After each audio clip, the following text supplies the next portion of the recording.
Good. You know those challenges that keep you up at night? The ones that make you question whether you're cut out for this entrepreneurial journey? Well, today we're going to flip the script. We're not just talking about surviving challenges, we're talking about using them as a catalyst for growth. Think about it. Every major business has a success story that started with overcoming significant obstacles. Amazon began in a garage. Apple started with two guys tinkering with electronics. What made those companies successful wasn't the absence of challenges, but it was how they transformed those challenges into opportunities. Whether you're a startup founder working from your kitchen table, a small business owner looking to scale, or someone who's just beginning to dream about being an entrepreneur, this episode is your roadmap to viewing challenges a little bit differently. Because sometimes what looks like your biggest problem might be your biggest opportunity for growth. So grab your notebook, get ready to shift your perspective, and let's dive into transforming your entrepreneurial challenges into powerful growth strategies. Today, we welcome into the studio Cotrenia Hood. Cotrenia has over 20 years of experience in business development. After a successful career in business with Fortune 500 companies, she transitioned to working with chambers of commerce, where she led business and economic development in both Louisiana and in Naples, Florida. She felt a deep passion to step outside as an entrepreneur, and in 2015 founded Steel Bleu, a business and executive consulting firm.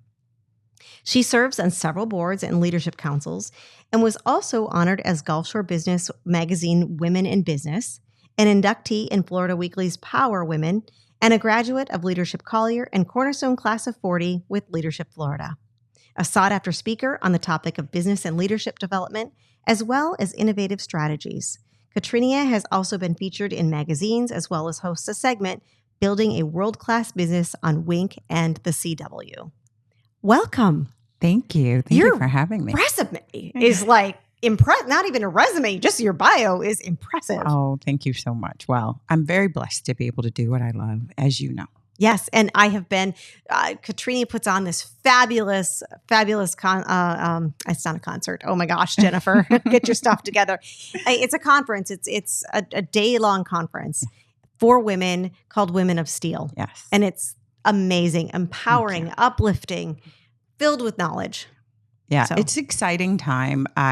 Women of Steel has been a passion project of mine, happened before COVID. I was like, I want to do this. It is why I think entrepreneurs do what they do, right? Like we see that there's a gap in the community, in the marketplace, and we say, how do I fill that, right? Mm-hmm. Like if not me, then who? Right. And so this conference was like, I need this for myself. And then I thought, well, you know what? If I need it, then other women in business need it as well. So how do I create an environment that will feed us in a way? I find that, even when I talk to women who are entrepreneurial or come from an entrepreneurial family, a lot of times they don't have institutional knowledge, right? Like they worked in the marketing department, or maybe they were the bookkeeper with their mom at their family-owned business. But the totality of how to run that business, grow that business to scale, as we're talking about right now, they never got that information. And so how do we share in a parallel way that information with one another? Because when you think about trailblazers like yourself and others that we know, they're young. They are 50, 70, 40, just blazing a trail now. So we are working around and with living legends. And so that learning is a parallel thing. I'm watching you, you're watching me. We're figuring out how to do this together. We're sharing insights. And so creating not just an event, but a community where people can share those ideas, and so that we can help to, really grow together as women entrepreneurs is something important. And this segues into something that I had on my list to ask you, and I wasn't going to, but now I am, because you were just talking about working together with other people, watching other people succeed, watching them, I don't say fail, but watching them have little hiccups along the way. Of course. I'm specifically speaking to women, and I know it's prevalent in men too, but I know for certain in women, a lot of us have issue with competition. Yeah. Competition with other women, other business owners. What do you have to say to that? I mean, using that as a growth strategy. Yeah. Yeah. I think that the thing that we have to understand is competition is a healthy thing. We grow because something doesn't feel comfortable, right? Like if we were comfortable all the time in our comfort zone and all the time, none of us would grow. The evolution of man is based upon the uncomfortability of something, right? We were hot. We created the air conditioning, Right. we wanted to go further, faster. So we invented the automobile. All of these things come from us being a little uncomfortable. So I think first and foremost, we as women leaders need to get comfortable with being uncomfortable. It's okay. It's okay that what you do challenges me. What you do inspires me. What you do makes me second guess whether or not I'm doing it right. All of those things are natural. And so getting away from thinking that competition is a negative thing. Secondly, understanding that there is enough room for all of us in the marketplace. That's why there's a church on almost every corner, right? Like that. And a bank. And a bank. A church and a bank. A church and a bank. And a fast food restaurant, Yes. right? Like all these things are on every corner because people have different tastes and different needs. We are unique beings. And although we all may do something like buy clothing or groceries, how we want to experience that buying power or that consumer knowledge is based upon our own individual needs. So if you just can stay true to who you are, learn from one another, glean from one another, be inspired from one another, that competitiveness starts to dissipate. Watch your lane, stay in your lane, focus on what you're doing well, and it'll come to head. A lot of times I see things that you're doing well in your business, and I'm like inspired by that. I need to do better. I need to try that. When your signature pink and it's so on brand, right? And so am I going to wear blue because my name is Steel Bleu? Probably not. But what I have learned is that you are on brand and you are consistent with that. I don't even try. Right. It's just, I love pink. But it inspires. Right. And so I think that instead of us kind of thinking of competition as a negative thing, think of it as an opportunity to help stretch and to help to grow. And what can I glean from one another? The beautiful thing about women in leadership and entrepreneurship is that we are big community builders. I think we are what the world is missing, right? Community, collaboration, building of cohesion. We give life to things. You put innovation. Innovation. Yes, because we can make something out of nothing, right? Like it's leftovers and all of a sudden it's a whole new meal. It's Thanksgiving dinner. It's a whole new meal. I love it. But that's who we are, right? That's what we bring to the table. So again, don't let that uncomfortableness of competition or being competitive cause you to get to be negative, to get into a rut and not move forward, but let it be fuel to help you to be a better version of yourself. And not without saying, I mean, most of us have all been in that position where we have faced a competitor. I have my own story of that when I opened my store. Yeah. And I thought, oh my gosh, we're done. We're doomed.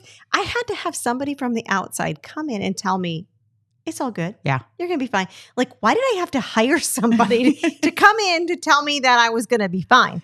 Because I just needed it for me. Yes. Yes. And when we are in our business, we are nose to the grind, right? It's a day-to-day kind of push. And so I think part of growing as a leader is to step away from the day-to-day, right? And so I think, one of the things that we'll talk about more is just, how do we do a better job of not putting ourselves as leaders in a silo?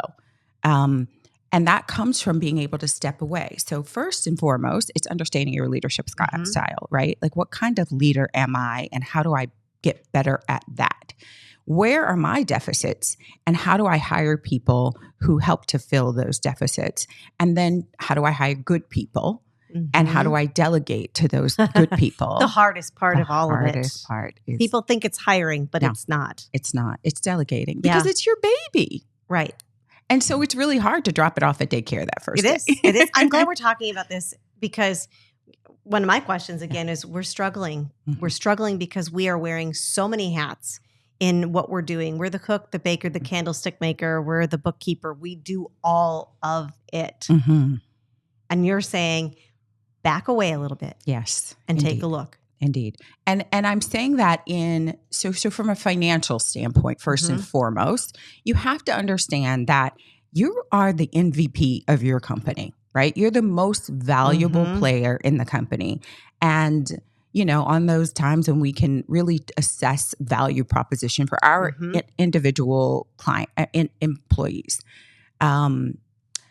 paying someone six figures to file papers, to issue payroll is something or to review an agreement is something that we would look at and go, who would do that? Who would give that much money to someone doing this particular job?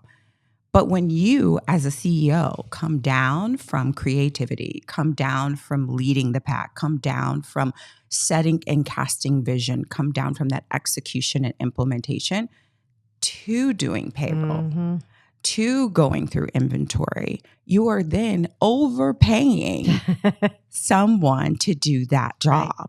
And so starting with just pure numbers, right? You say sometimes, well, I can't really afford somebody to go through inventory. Yeah, really, you're overpaying someone right now to do. Can you not? Can you not afford? And so thinking about it in that perspective, delegating gets a lot easier. Also understanding, back to my first point, your leadership style, what you bring to the table that is the most valuable. And bookkeeping might not be the most valuable asset. How did you know? Have you heard me talk about that? No, I've just talked to a couple of dozen, entrepreneurs a month. So yes. But that's the problem is sometimes we struggle with letting go of the things because we've done it all. And it's comfortable and it's convenient, but it's not always the most effective way of getting those things done. And so how do we take baby steps into that? I think that it's back to what you said earlier. It's hiring the right people. When we hire employees, often we will hire people who fit into our organization, especially newer companies, right?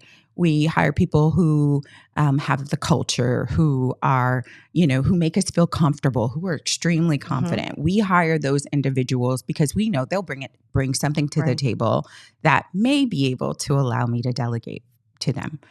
What we don't do often is we don't hire to the job or the vision of where we see that particular position going.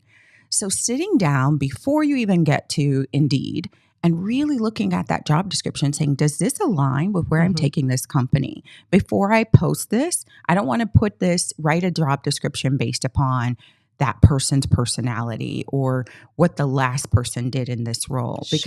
Or I'm just taking the 6 tasks away from the last employee who was double dipping and I'm making that a new job. No, really think about the vision for your organization, for your company, and how this job will fit into that. That's the person that you bring in to interview. And then you figure out, do they have the character? Are they the type, will they fit the culture? Will we work well together? Because what we find out is a lot of times we get the person in and they can't do the job, or they did the job that we split between 2 other people, but that's not where we're headed. Right. So making those types of decisions make it easier to then delegate. Because if I know you can do the job and that you can do it well for the vision where I'm taking this company, then it's easy to say, I can hand this over to her because she gets it, or him because he sees the vision and we're all on the same page. So that makes delegation a lot easier. And then training and developing as we go to make sure, okay, I thought we were going 75, but we're going to have to detour 41 because there was an accident, right? We were on the interstate, we're going to take the highway. Right. And so it's going to slow us down a minute, but I want to be able to make sure that I'm keeping my team abreast on their ability to do that. So that training is that when we turn a little left or we slow down a little bit, that I am making sure that you have the skill set when I add this new product or this new service or we open this next location, that everything we're doing today will align to what we're going to be doing in the future. This is such great advice because a couple of things. Number one, I think a lot of employers fix it and forget it. Yeah. So I hire you to do this job and then I ignore you for 6 months. Right. And then I come back and go, why aren't you doing your job? Because we haven't we haven't been training. We haven't been doing that ongoing touch point. Yes.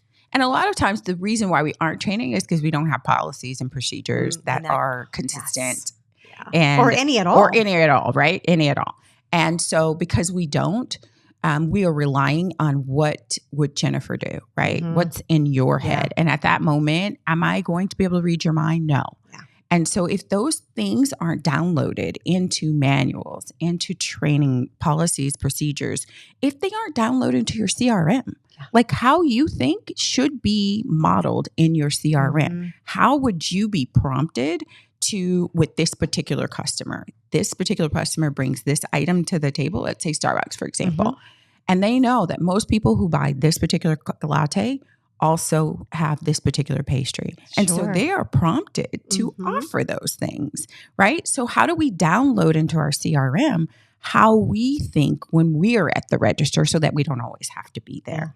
It gives everybody the tools and resources to be able to execute in a way that is not so reliant on the leader. It's more intuitive. It is. Yeah.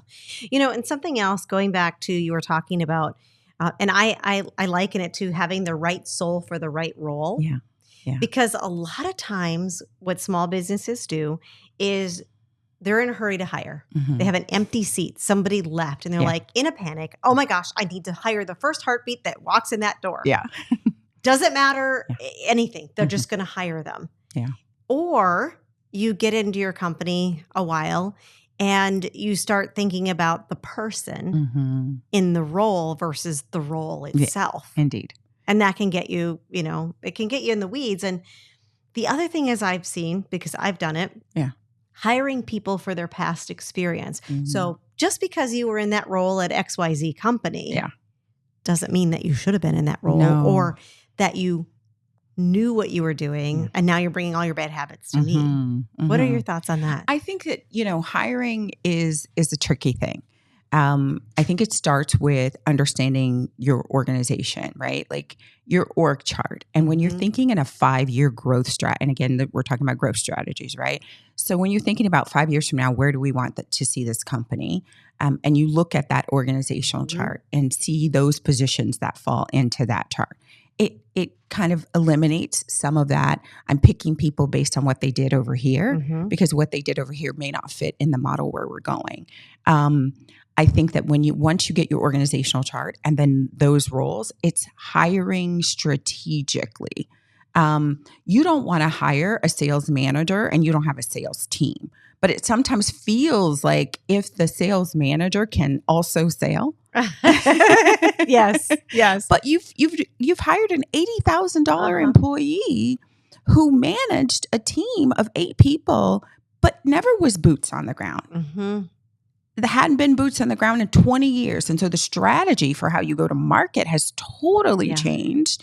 And so you've hired a manager with no team.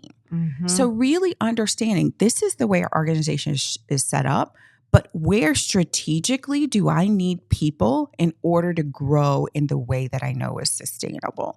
So I probably do need a salesperson first who could possibly have management experience or potential to grow into a manager before I'm paying $80,000 for someone who knows it in theory, but not in practice. That's so true. Yeah.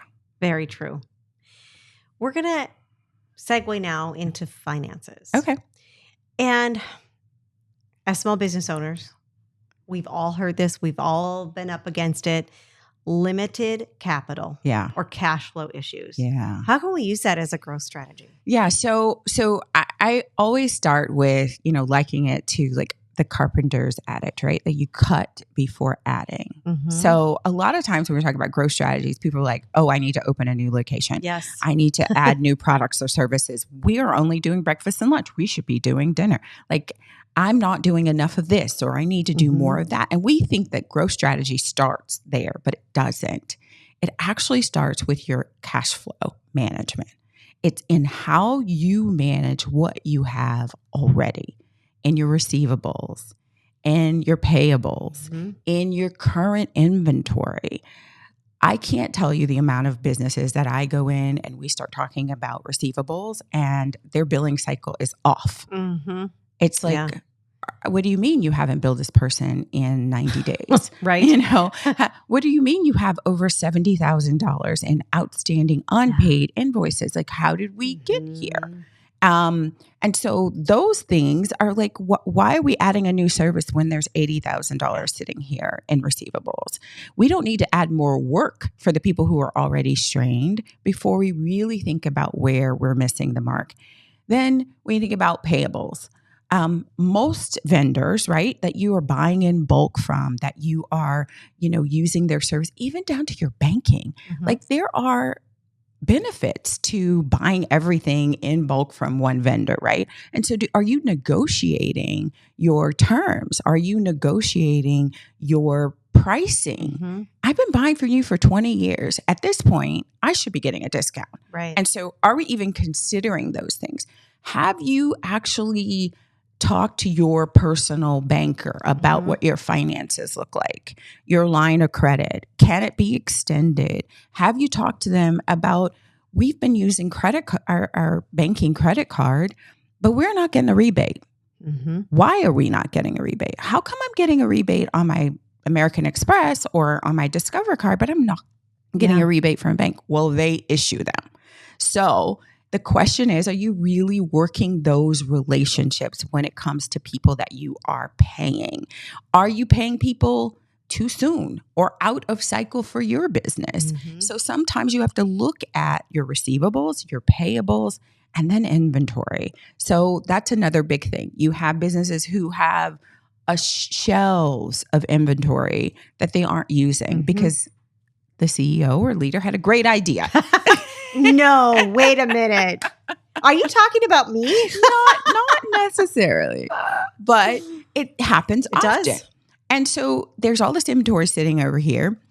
We're holding on to it and it's costing us every single day. So how do we run lean? It feels like, oh my God, if we don't have enough of this thing, something's going to go wrong. What if, right? But you would much rather create a demand than have too much inventory that's costing your company every day that it's sitting on the shelf. And we think, oh, well, I've already purchased it, so it really doesn't cost. But it does.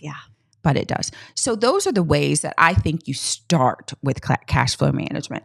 And then we talk about how do you expand and how do you grow and how do you dive into new territory for growing your business. But I'm telling you, 9 times out of 10, a large portion of why your cash flow is the way that it is because you're not managing those 3 things. I like the inventory thing because I have met several business owners as well who, there was a deal on these at market. So you, instead of buying, 50, you went and bought 500. Right. It's, as a consumer, it is a supply and demand thing. If I come into a store and I see 500 of one thing, I mean, not interesting to me. Right. Because I can get that anywhere. Right. So then it also, if they did go out and buy 500, then you figure out the strategy for not putting them all out at once. Yes. Right. But back to another thing, you mentioned, going and asking for that discount. So many people are afraid to do that. Do you have any tips on how I muster up the courage to go and ask somebody, hey, I've been here forever. Yeah. I want a discount. Yeah. So it's really understanding your value proposition, right? Like there's nothing set in stone when it comes to negotiating. And I think that, sometimes as women, we are so committed to community and to making sure that everyone is well and happy, that we lose sight of the fact that this is a business and that I have employees that I'm responsible for. So how do I always keep us in a position where we can stay lean? And part of that is that I'm a good negotiator and I'm not negotiating on behalf of myself, but all of my employees, the people that are connected to me, to my community, to my customers, that they are getting the most value. You know why? Because as we understand, in the market that we're in right now, it trickles down. It does. If it costs you more, it costs your customers more. It should cost your customers more, right? It should. And oftentimes it does, right? Like when we're talking about the price of groceries, right? It is trickling down. It is. It costs more to get it shipped. It costs more to keep it on it's costing more to pull it off the line. It's costing more for employees. And because of that, when we go in the store, we are feeling the brunt of that. Yeah. And so how do I, as a good keeper of my brand, of my organization, as this thought leader, how do I make sure that I am passing on the best service at the best price to my consumers? And so I do that by negotiating. Okay. I negotiate well when I hire, so I'm not overpaying for employees. And I negotiate in moments like this when it comes to negotiating for contracts or discounts or something of that. So I think going into the conversation, saying to yourself, this is not just about I want a discount, but I am a good steward over this organization. The people who trust me to purchase and take that bag out of the store want me to be a good negotiator. They need me to be a good negotiator. And so because of that, I'm going into this conversation with that in mind. I think that helps for women. It does. Is not to think about it as I'm asking for it based upon what I need, but for those that are connected to me. It becomes nothing about you, right? Because that's how we feel. It's us. It doesn't become anything about us. That's right. Like I love the saying that it becomes about your customers and your employees. Yes, indeed. And then it's easier for you to pass that on to them, right? It's easier for you to give raises. That every little bit counts. I mean, when you think about 2 cents on something over time. I mean, we listen to these conversations or parables about like how you could save, right? If you did $5 a month for this amount of years, millions of dollars are in the bank by 25 years from now. That little bit matters. It does. It matters to your customer. It matters to your employees. It could be the difference between a bonus at the end of the year and no bonus. Yeah. It could be the difference between I'm going to upgrade the hangers that things are on so that they stand out so that you can see what that looks like on every size woman, right? Or I'm going to make sure that I have more racks in here so that you can see the inventory better. All of that matters. The little things. The little things. That every day do add up. They do add up. So negotiating for that reason is why we can step into those conversations confidently. Such great advice. Thank you. Very great advice. So my last question is a challenge of finding and keeping customers. Yes. I know this is a big one for a lot of business owners, especially right now. Yeah. Yeah. So I think it starts with, it's easier to keep than to find, right? Right. It's easier to just keep like than employees. Just like employees. In any relationship, it's easier to keep than find. And so what I would start with is, who are your early adopters? Who are those people who will naturally, when you're starting a business, who would naturally buy your product or service? Those people are where you invest your most time and energy in. Then you go deep and wide with those individuals, right? You find out what they like about what you're doing and what you can do more of, right? And then you find out ways that you could tweak and disrupt the marketplace to make sure that they are seeing the value in what you do. When we think about disruptors, you were talking about Amazon earlier, you were talking about other disruptors in the marketplace, right? People who come into a marketplace and understand their unique value proposition, like what do you bring that's different from everyone else? Because we all do, because it's a part of who we are, right? So that unique value proposition, when you really clearly understand and can define that, then you can really market that well. But I think what happens often with small businesses is that we are trying to, you said you like that, so I'm going to do that. Oh, we had 4 clients. Right. It's not based on data. That's the other part. Yeah, you're right. Is keeping and maintaining customers needs to be data driven. It cannot be emotion. When you first started out, emotion was wonderful because you only had 100 clients or you only had 200 customers a month. So it was great because you could touch them all. But after a while, as you grow, you can't sustain it based on emotion. So you have to have the data points. And so it starts with, who are my customers? Those early adapters, those people who I know are bought in, how do I keep them? And then how do I dive deeper into their needs and make sure that I'm meeting them? We also understand that those customers are more likely to tell others. Absolutely. And we are in a referral consumer market right now, right? Like we get everything because someone else said that it was a great thing, right? Whether it's Google reviews, whether it's Amazon reviews, whether it's someone on TikTok telling Social you about media. it. Exactly. It's all about social media. It is. And so are your customers saying good things about you? Are you incentivizing them to share and to communicate what you are doing well? That will draw customers in. And then finding new customers is that outlier, right? Are you using your social media strategies?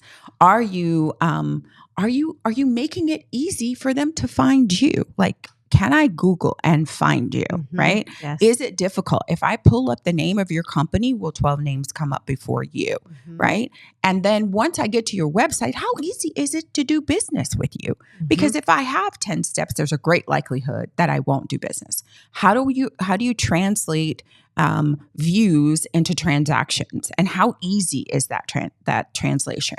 Those are all things that when you're dealing with new customers, you want to make it easy when they come to you, when they find you, when they go through that referral, when they Google, they need X and that's the service you provide. Is it easy to do business with you? And that's how finding new customers becomes easier because they're already out there searching. Right. They're already out there searching. And if you're doing good with your marketing strategies, again, another piece, right? Yeah. There are so many small businesses who have no strategy around marketing. Just throw it at the wall, see what just sticks. Throwing it at the wall. Everybody's on this app, but does that app really work for your business? And are you utilizing it?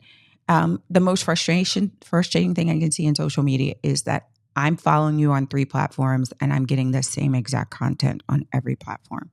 You have to understand that everybody is not going to those platforms for the same thing. Right. And so utilizing the platform for what its algorithms are set to do is important. And so all of that helps with your marketing. Sure. It's do you spend the extra, 12 cents to brand the bag so that when they carry it out of the store, or do you just leave it plain? Right? Do you make sure that when you're in speaking engagements that and you're selling your service, that you're actually talking about what you do well and that you don't allow for the conversation to deviate too far from that, because then you lose sight and they lose sight of the value that you add to the conversation. And credibility. And credibility. Yeah. You talked about basically removing the roadblock for the consumer to actually come in and purchase from you, whether that's in store and, you have a brick and mortar store, for example. Right. It's having that warm smile when they're in the store versus somebody that has that, I don't know why I'm here. And then online. Yeah. How many clicks? I feel like how many licks does it take to get to the center of a Tootsie Pop? But how many clicks does it take for me to actually purchase something? If it's too many, I'm out. I'm done. I'm out. And, when you think about inventory online, right? Is it cumbersome? Like, how far can I dive? Can I say pink blouse? Right. And every shade and derivative from bright red to pink comes up? Or will it be very specific, right? The more information that I feed the online purchasing, whatever you're using, whatever that Search, platform is, whatever the search is, the more specific it allows for me to be, the quicker I'm going to get to where I want to be. I will say that there are some like furniture wholesalers that I'm like, I cannot look at that many round rugs. I know. This is way too difficult for me to get to where I need to be. And so I think that that's one of the things is if you're offering a product, to make it as specific in the search as possible, and how quickly can that person get to what they want. I will also say be careful about all the pop-ups. It's a challenge when somebody knows what they want and they come to your site and they're headed to that. And every time they make a click, another pop-up happens. And then it just frustrates them. Yeah. And so they may end up purchasing, but they won't be a repeat because of the fact that it's just too much work to be able to do that. And so having both experiences, those in the store and that online, coinciding so that the buyer feels like every time I touch this brand, I walk away feeling like I seen value. Mm-hmm. Exactly. I have loved our conversation. Yes. There's so many tidbits and so many great little nuggets of knowledge that you dropped in here. Oh, well, I've enjoyed having this conversation with you. Thank you so much for having me. If our guests would like to get in touch with you, how can they do so? So you can go to my website, www.steelbleu. It's STEEL, like the metal, and blue is in French, BLEU.com. So that's the quickest way, easiest way to go to the website, and you can reach out to me. We can do a quick consult, talk a little bit about your business, how we can figure out growth strategies, or how I could help you as an executive to grow and develop. Awesome. Thank you again for being on. Thank you. And thank you to my guests.